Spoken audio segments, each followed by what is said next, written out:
So, hello, good afternoon, bonjour, guten Tag, ohayo gozaimasu. And as you can tell from the first part of the top of the slide, my name is Steve. As you can see from this part of the slide, I'm a geek. And as you can tell from my voice, I'm from England. But I am a European, despite what my government keep telling you. This talk is Ada 99, for those that haven't read the program yet. I'm going to go through what Ada 99 is, what I've been doing with it, and what lessons I have learned over the last year or so of doing so. So we start it off with what is Ada 99. A couple of years ago, it was the 200th anniversary of Ada Lovelace, generally accredited of being the very first computer programmer ever. So in honor of the 200th anniversary, I thought I will rewrite the very first computer program ever written. Now, at the time I was doing a lot of JavaScript, so I thought I'll rewrite it in JavaScript. This is the first program ever written, by the way. It's not really a program, it's an algorithm. And it was written for Babbage's machine, which dealt with multiplying numbers by 2 and adding and subtracting 1. Not a lot else, but for the time that was pretty good. So I rewrote this algorithm in JavaScript. It commutes Bernoulli numbers, by the way. I don't know if anyone here knows Bernoulli numbers, or if anyone really cares what they are. It's just basically a sequence of numbers that mathematicians rather quite like. They are all fractions. You'll also notice some of the numbers are missing. That's because all of those odd numbers which are missing all equate to 0. Not overly interesting, but this is the sequence of numbers that very first program ever produced. And this is what I use. This is the Akiyama-Tanagawa algorithm. It's a slightly different one. It's a little bit better for using on more modern machines. I picked this one, obviously, because it was the very first algorithm ever produced. But actually, this algorithm, which is a slight differentiation on the original, it's got obvious things in there. It's got loops, it's got fractions, there's some addition in there. So it'll cover a number of bases in the programming language spectra. Loops, variables, all that kind of malarkeys. So this was the very first version I wrote. This is the computation for Bernoulli numbers written in JavaScript. Obviously, not even I, as a programmer, am that perverse. I didn't write it like that. I wrote it like that. And then I converted it by hand like that. And I thought that was quite good. It was quite interesting. I posted it on Facebook. I got some likes from my friends. And I thought, great. That was a nice lunch break wasted. Never mind. I've now learned something. I've learned what Bernoulli numbers are, and I've learned how to calculate them. That will come up useful in a pub quiz at some point in the future.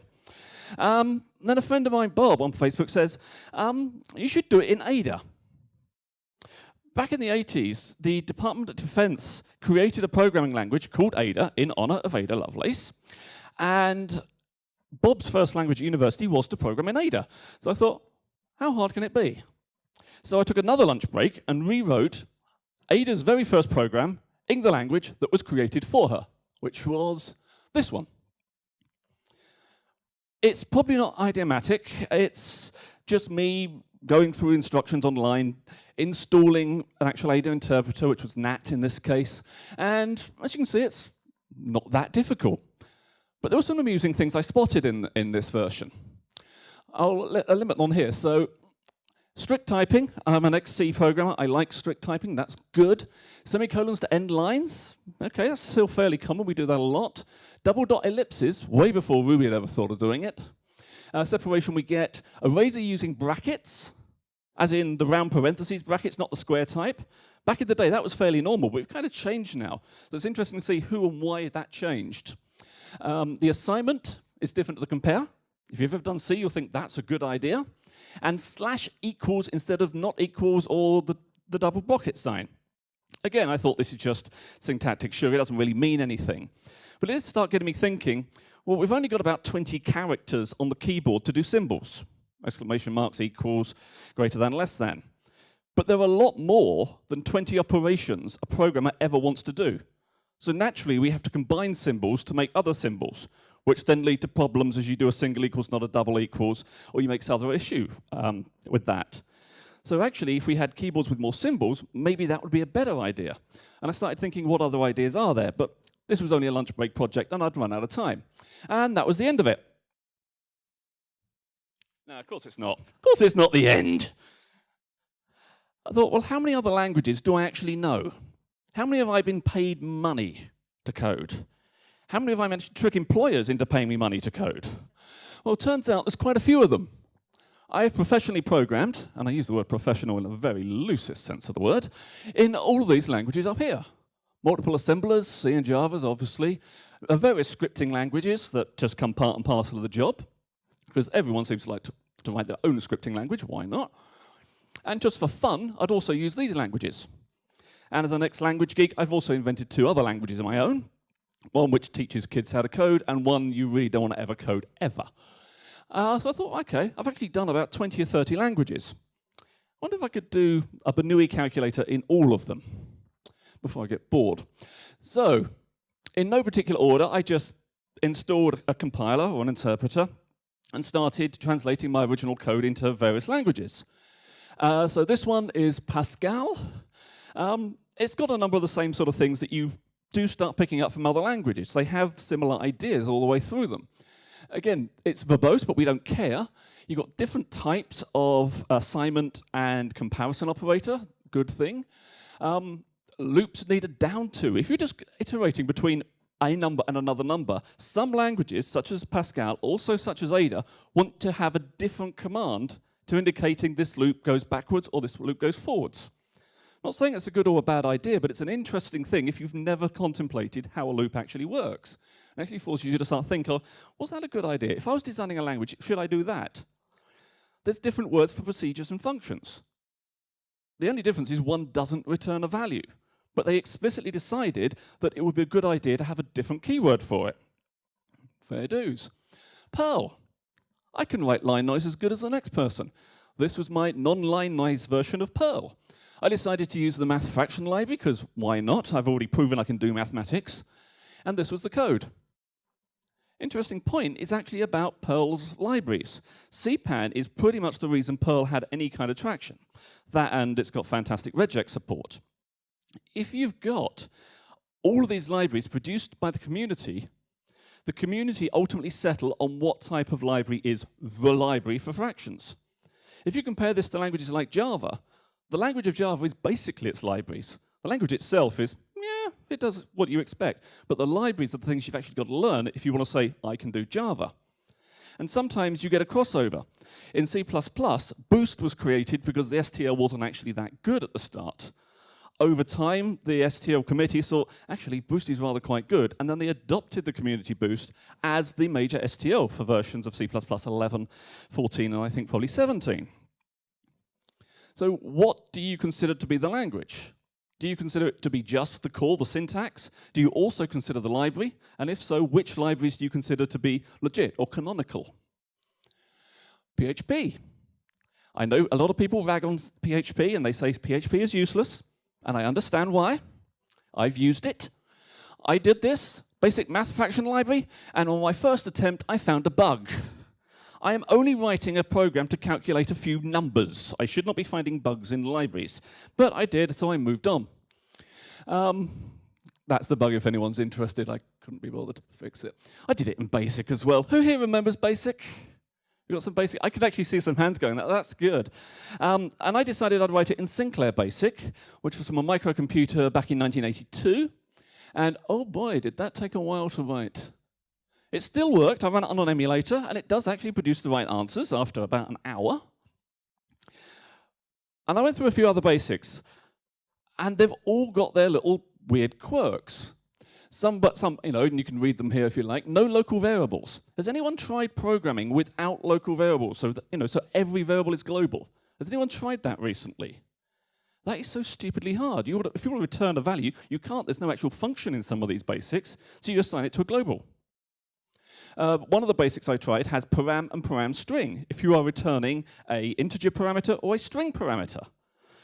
That's minor problem because it will never work with the threaded code. If you have 2 functions returning 2 threads, one is going to overwrite the other param. But that was fine because BASIC was never deemed to be a threadable language. And with serverless coming back, we're going back to the idea that we don't need threads. Everything is in its own thread. And I posed the question at the end, was it ever really used for teaching? When I started Basic, I was told Basic will teach you programming. I'm not convinced it ever taught anyone programming. It just told them to hate programming, or that there's a problem programming in this way. But it does demonstrate that you, yes, you, can learn programming. And it did. Taught me programming. I did it in Bash. Because if there's one thing Bash is really good at, it's manipulating numbers. Specifically, manipulating fractional numbers. Oh yeah, Bash is just the puppy for that sort of code. Which is why it looks like that. Which is exactly what my brain looked like after coding it. And you can look at the sort of things you've got to do just to multiply two numbers together. All this stuff, it was, if you remove the temporary variables, that thing looks worse than Perl. I did it in C. Obviously, as I say, I grew up as a C programmer. I wrote games in C for the Xbox and PlayStation way back in the day. And I did this in C. Not C++. C. If you've ever done C++ and you suddenly think, oh, just pop and do it in C, you won't be able to do it. Not because it's any different, but you don't have proper classes. You've got to do that manually. You don't have the STL. You've got to do your own. You've got malloc and free. You don't have constructors and destructors. All the things you take for granted that make coding a nice, safe environment, even in C++, it's safer than it used to be, it's still a problem. It's not just a case of, oh, we can do without. It's an absolute pain. It's a complete mindset. And it's one of the things I didn't realize. I'd completely forgotten what pure vanilla C was like. And it really reminded me to not underestimate the value of a library, especially coming from the Perl approach. So I then continued with about 20 other languages. I'm up to about 24 or 25 now. And these sort of are more sort of general conclusions and thoughts. I'm always spending a lot of time thinking about, why does my computer do this? What does it mean to be a programming language? How does a programming language think about itself? And that does sound a bit theatrical and a little bit Laurence Olivier kind of thing. Oh, darling, what is the meaning of this? But it actually works out to be quite effective. When I studied university, my final year project was a compiler. It was only a C compiler, wasn't very big, wasn't very clever, but it worked. And in doing so, I managed to understand exactly what the compiler was doing at every step of the way. So when I saw the C code, I understood what would come out the other end. Nowadays, that's not quite true. Compilers are optimizing, and they do a lot of closely coupled work. But it does force you to think, well, what is it about the code that's interesting or different? One thing that's very apparent is the idiomatic approach to a lot of modern languages.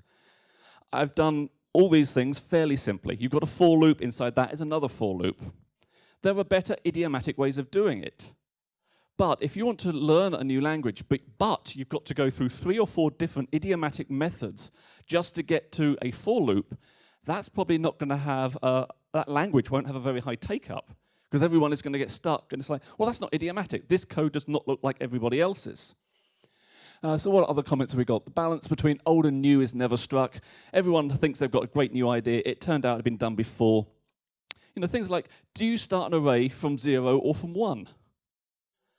I'd always thought that that battle had been won back in the 1980s. You always start your arrays from 0. It stops all your gatepost errors.